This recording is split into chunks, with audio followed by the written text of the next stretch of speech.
In fact, Congo came to Rwanda first, before Rwanda went to Congo.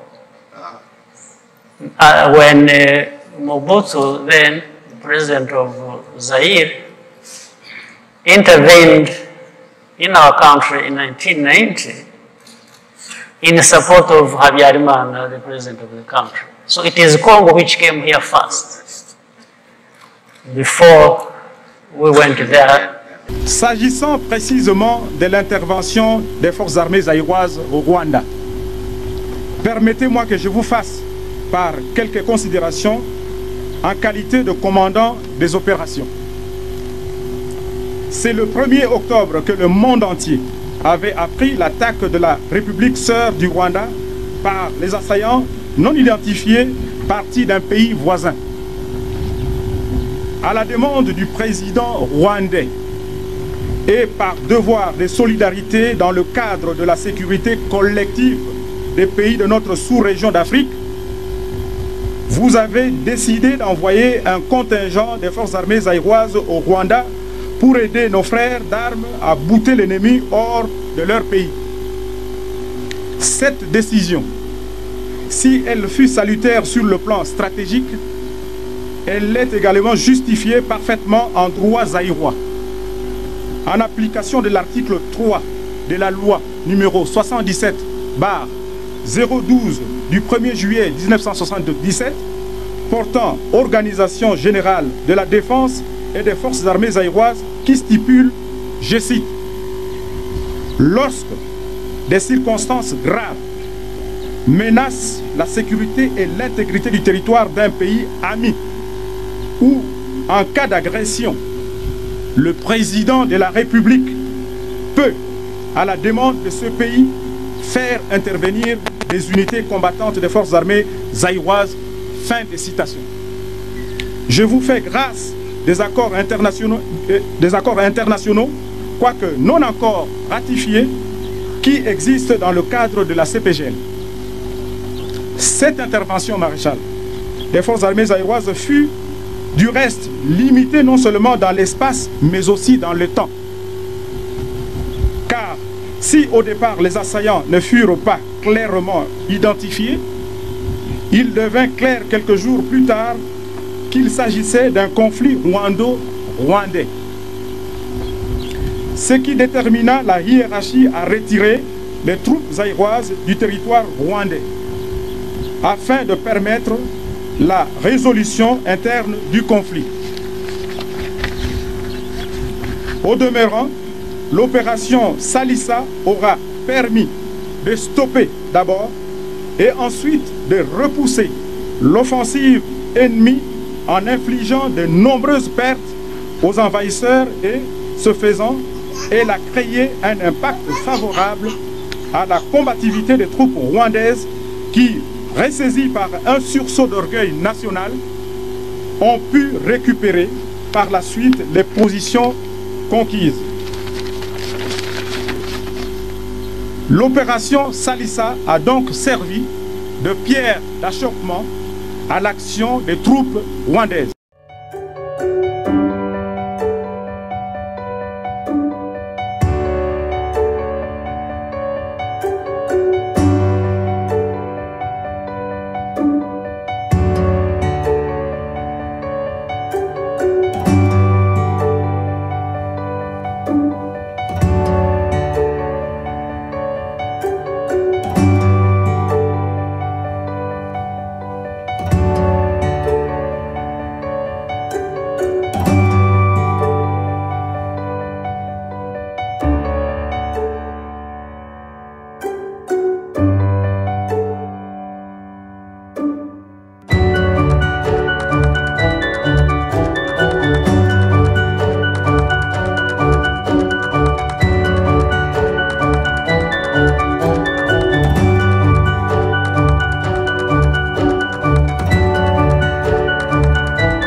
Ces gens confondent parfois, et je crois le plus souvent, mais à dessein,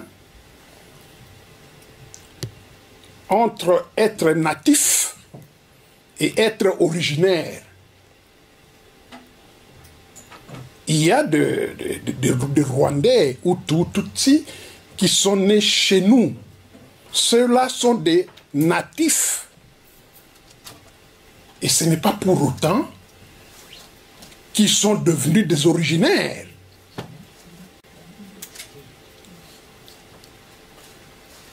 Ils peuvent bien même demander acquérir notre nationalité. Ils ne deviendront jamais des originaires. Les Banyamulenge, parce qu'ils habitent la montagne de Mulenge. Tout le reste des ethnies congolaises, nous sommes désignés par rapport à notre langue. Je suis Mukongo, moi, parce que nous parlons Kikongo. Et même dans la tribu Bakongo, il y a aussi des particularités de sous-groupes. Je vais être plus rapide, je dirais, chez nous, et je vais la souligner. Les tribus répertoriées par les colons belges sont parties quand même d'un travail énorme des historiens, des ethnologues, des sociogéographes, des linguistes et j'en passe. Et tous ont retenu un principe. Les ethnies en RDC répondent à un principe trilogique. Un peuple, une langue, ensuite une terre. Ils n'ont pas de terre, ils parlent Kinyarwanda, donc la langue parlée au Rwanda, parce que les Kitutsi n'existent pas, les Hutus n'existent pas. Et d'emblée, par rapport à ces deux arguments, ils ne répondent pas aux critères de sélection pour être congolais. Je ne suis pas encore entré dans les détails. Donc ces gens qui sont congolais, depuis que le Congo existe, ou au moins dans la configuration que notre pays a eue depuis la conférence de Berlin, Mobutu prend le pouvoir, et jusqu'à 72, Papa Dieudonné vient de le dire, les gens qui sont déjà congolais demandaient la naturalisation. Donc un flamand qui introduit la demande de la nationalité belge. Un wallon qui introduit la demande de la nationalité belge. Puisque je n'ai pas trouvé de terme, vous pouvez m'aider. Existe-t-il un dédoublement de nationalité? Le gouverneur général, parmi les plus charismatiques de l'époque coloniale, le gouverneur général Pierre Reckmans. Reckmans, qui a été gouverneur général du Congo belge pendant 12 ans, c'est vers la fin, pendant 12 ans, a dit clairement que il n'existe pas au Congo belge les groupes de population qu'on appelle les Hutus et Tutsi. Point. On ne peut pas être plus clair. Merci beaucoup, monsieur. En 1927, la dernière phrase.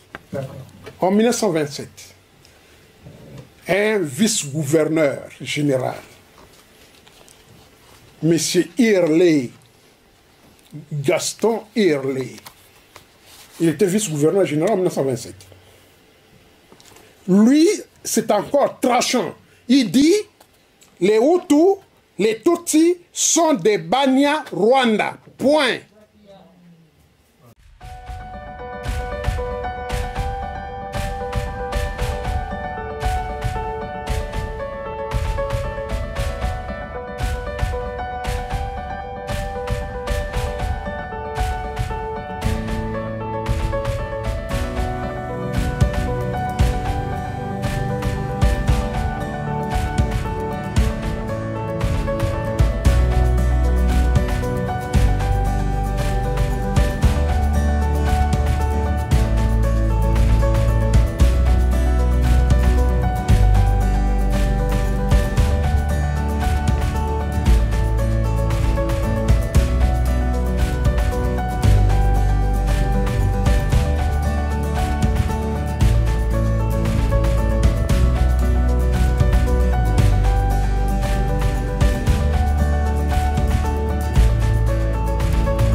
le Bizima Karaha, qui était mon ministre des Affaires étrangères, que je croyais congolais. Et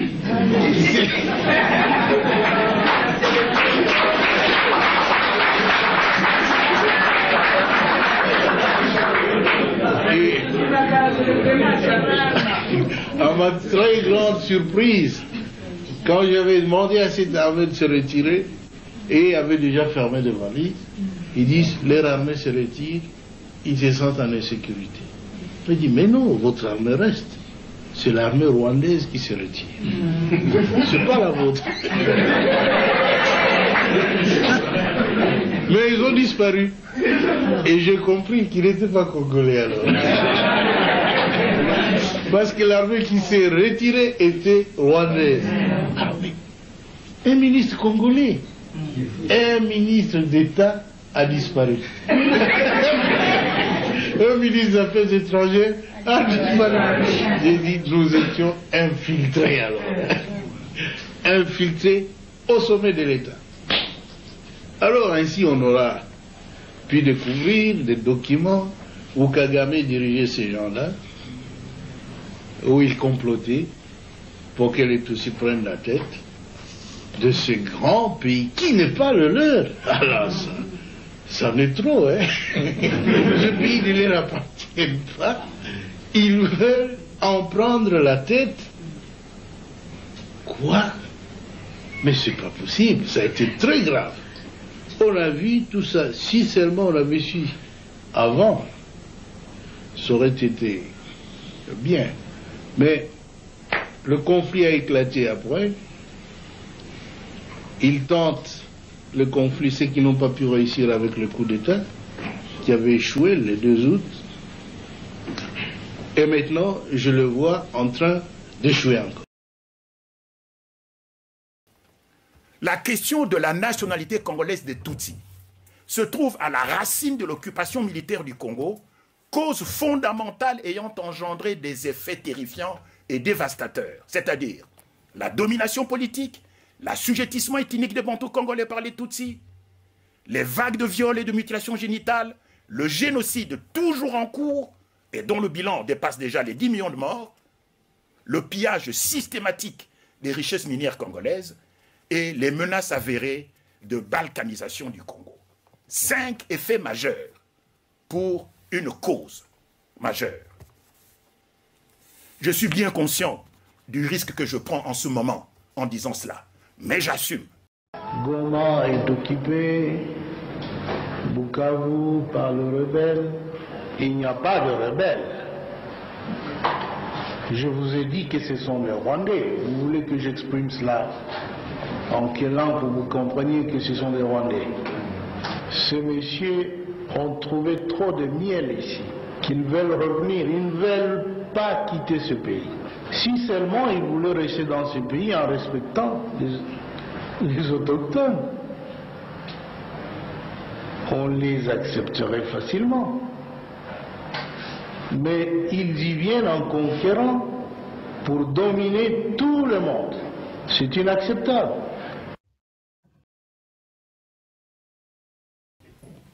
Alors, lorsqu'ils sont partis, on les a renvoyés. Ils ont créé une deuxième agression par les RCD Goma. Alors, lorsqu'on entend dans toutes les radios, ah ouais, mais le Rwanda a agressé le Congo, ils se sont dit non, c'est pas nous, c'est pas nous. Alors, ils ont appelé un professeur congolais qui était à l'université de Makelele, Wamba Diawamba. Ils l'ont encore mis devant comme Laurent Désiré Kabila. Il a revendiqué que nous sommes des Congolais et nous combattons le pouvoir de Kinshasa. Donc du coup, les RCD Goma n'étaient plus une agression rwandaise, mais ça devenait une rébellion congolaise. Et l'Ouganda, qui faisait l'objet des mêmes accusations, va rapidement créer les MLC, récupérer Jean-Pierre Bemba qui traînait dans le coin, et on va le mettre devant. Du coup, l'agression ougandaise ne sera plus une agression ougandaise, mais plutôt une rébellion congolaise dirigée officiellement par Jean-Pierre Bemba. Je vous signale un fait. On a ramené Jean-Pierre Bemba à la haie parce que les troupes du MLC qui étaient parties en République centrafricaine ont commis des exactions. Mais ce qu'on ne dit pas souvent, celui qui a dirigé les troupes, c'était le général rwandais Mukiza. Et comment on appelait ces troupes en République centrafricaine? Les Banyamulenge, bataillon Banyamulenge. Donc ils faisaient leur boulot méphistotélique d'aller tuer les Centrafricains parce que c'est des Bantous comme nous. Et c'est notre frère par sa naïveté qui a payé la facture. Mais tout le monde sait que le général Mukiza est un Rwandais. Il dirigeait, Moustapha Mukiza, il vient de décéder. Il dirigeait la 5e région à Kikwit.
Tous les Rwandais, où qu'ils soient, qui ont perdu leur nationalité entre le 1er novembre 1959 jusqu'au 31 décembre 1994 est réintégré automatiquement. On n'a pas besoin de ta volonté, où que tu sois aux États-Unis. Si tu as perdu la nationalité rwandaise, tu redeviens Rwandais d'office. Or, être Rwandais d'office permet la double nationalité et la Constitution congolaise ne la permet pas. Par quel miracle vont-ils devenir Congolais? On ne nous ramène plus de débats bidons sur la nationalité de qui que ce soit. C'est une affaire d'agression, d'occupation, de prédation, une guerre économique, une guerre militaire, une guerre raciale.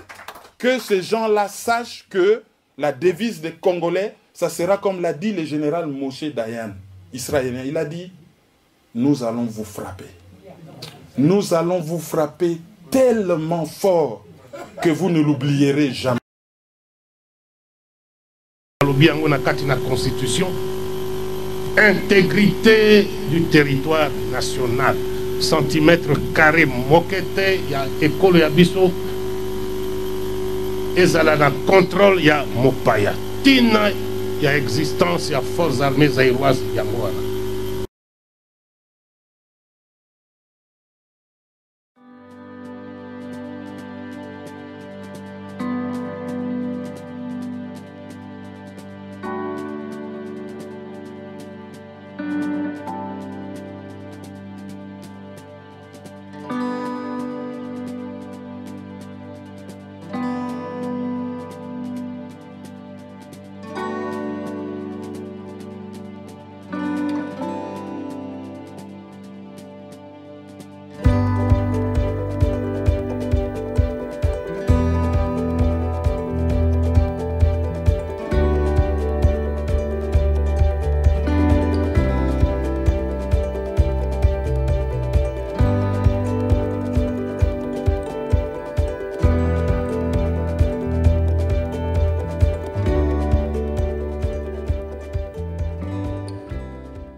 Mais alors pourquoi réclame-t-il la nationalité congolaise? Mais c'est encore un piège, c'est encore un stratagème. C'est ce qu'ils appellent chez eux dans leur jargon l'ubwenge. C'est l'astuce qu'ils ont inventée pour, après avoir obtenu la nationalité congolaise, créer le Tutsi-land, le foyer national Tutsi, le rêve séculaire des Tutsis. Créer le Tutsi-land. Où ça? Dans les 2 provinces du Kivu. Là où se déroulent tous les massacres. N'est-ce pas? Donc, la vraie cause de ce qui se passe au Congo, c'est l'occupation militaire par les Tutsis de la République démocratique du Congo. Parce que dans les FARDC, il y a 2500 officiers tutsis rwandais. Mettez-les à la porte du Congo, ils seront poursuivis plus tard par le tribunal et tout va se terminer du jour au lendemain. L'expansion territoriale est une autre motivation. L'empire Hima-Tutsi a besoin de territoires, de terres congolaises. Et vous savez que nous ne sommes pas d'accord. Je viens d'apprendre ici, que vous n'êtes pas d'accord non plus. Alors, c'est cette guerre qu'on nous impose est une guerre injuste. Nous devons la dénoncer. Nous sommes venus la dénoncer parce qu'il y avait une duplicité dans l'attitude de beaucoup de pays de la communauté internationale. Vous savez, même si le progrès est déjà fait pour reconnaître que nous sommes victimes d'une agression,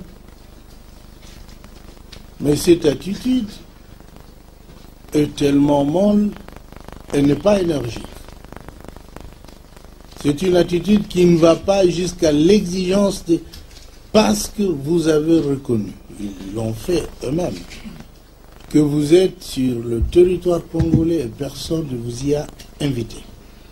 Retirez-vous.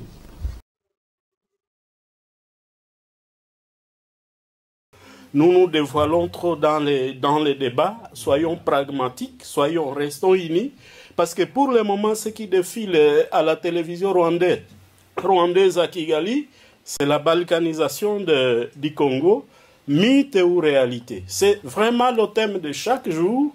On sait capter la radio-télévision nationale rwandaise à Goma, et c'est le message, les discours de tous les jours à Goma. Et nous, les Baoundé ou les Banyanga, on nous appelle les Maïmaï, ça fait 100 ans de guerre avec les Rwandais. On n'en a pas tellement peur, on connaît leurs faiblesses, et on s'est dit, Kagame comme Joseph Kabila a récupéré la résistance. Et il l'a divisé en plusieurs groupes armés qui ont des armes actuellement.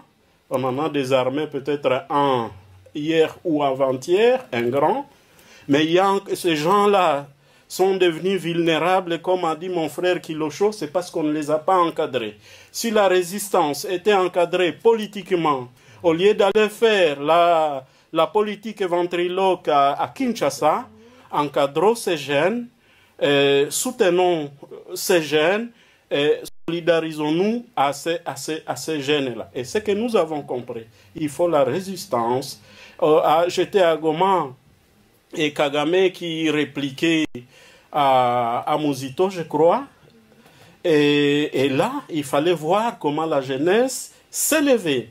Et quand la jeunesse de Goma s'élève ou de Bukavu, le mot d'ordre, c'est de traverser la frontière et d'aller à Kigali. Kigali, Goma, c'est 150 km. Si on se décide, on est déterminé, Kigali peut tomber le même jour. Et donc, ne nous voilons plus la face, nous sommes en guerre.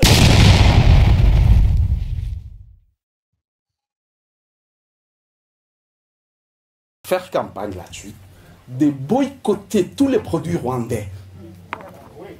On n'achète pas. Rwanda Air, non merci.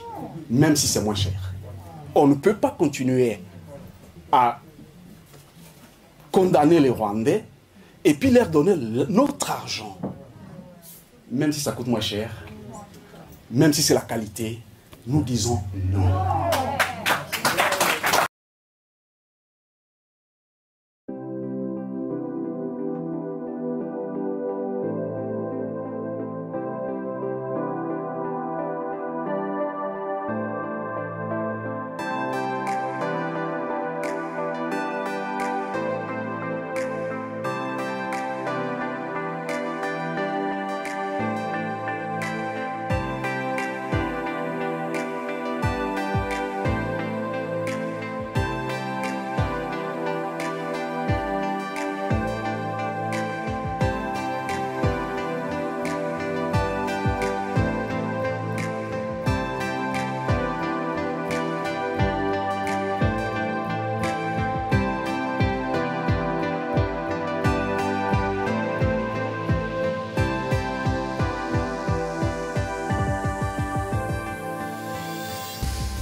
Fermer les yeux devant les drames, c'est être complice.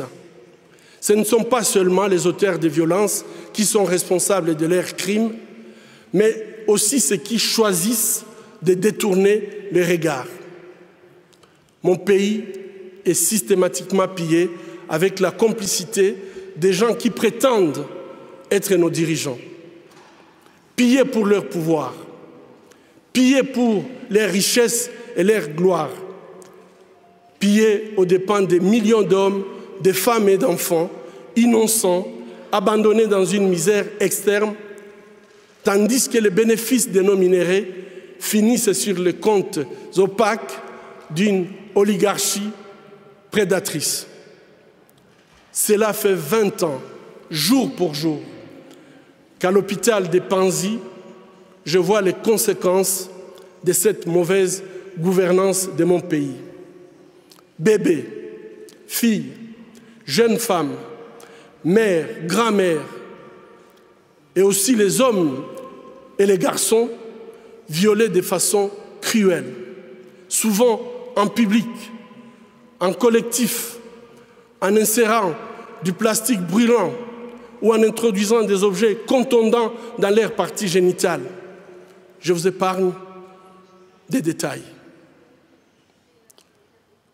Le peuple congolais est humilié, maltraité, massacré depuis plus de 2 décennies au vu et au su de la communauté internationale. Aujourd'hui, grâce aux nouvelles technologies d'information et de la communication, plus personne ne peut dire « je ne savais pas ». Avec ce prix Nobel de la paix, j'appelle le monde à être témoin et je vous exhorte à vous joindre à nous pour mettre fin à cette souffrance qui fait honte à notre humanité commune. Les habitants de mon pays ont désespérément besoin de la paix. Mais comment construire la paix sur des fausses communes? Comment construire la paix sans vérité ni réconciliation? Comment construire la paix sans justice ni réparation? Au moment où je vous parle, un rapport est en train de moisir dans les tiroirs d'un bureau à New York. Il a été rédigé à l'issue d'une enquête professionnelle et rigoureuse sur les crimes de guerre et les violations des droits humains perpétrés au Congo. Cette enquête nomme explicitement des victimes, des lieux, des dates, mais élude les auteurs. Ces rapports du projet Mapping, établi par le Haut Commissariat des Nations Unies aux droits humains, décrit pas moins de 617 crimes de guerre et crimes contre l'humanité, et peut-être même des crimes de génocide. Qu'attend le monde pour qu'il soit pris en compte? Il n'y a pas de paix durable sans justice. Or, la justice ne se négocie pas. Ayons le courage de jeter un regard critique et impartial sur les événements qui sévissent depuis trop longtemps dans la région des Grands Lacs. Ayons le courage de révéler le nom des auteurs des crimes contre l'humanité pour tout simplement éviter qu'ils continuent d'endeuiller cette région martyre. Ayons le courage de reconnaître nos erreurs du passé. Ayons le courage de dire la vérité et effectuer le travail de mémoire. Chers compatriotes congolais, ayons le courage de prendre notre destin en main. Construisons la paix.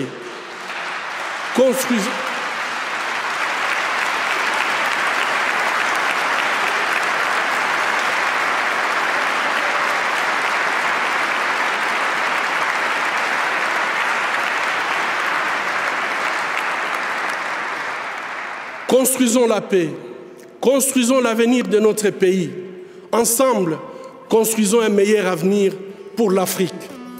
Personne ne le fera à notre place.